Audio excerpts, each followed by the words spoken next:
how to delete repost on TikTok. Hey everyone, welcome back to the channel. If you are new here, don't forget to hit the subscribe button and turn on the notification bell to not miss any updates. So let's dive right in. First things first, open up your TikTok app and then go to the profile icon on the bottom right corner of the screen.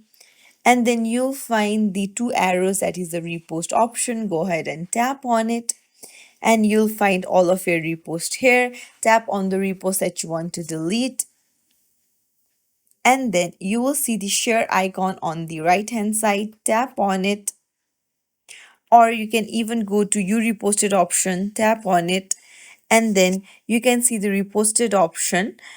Just tap on it again and then tap on remove repost. So it's as simple as that. Now your repost has been removed. If you found this tutorial helpful, don't forget to like and subscribe to our channel for more tips and tricks. Thank you for watching. See you in the next video, everyone.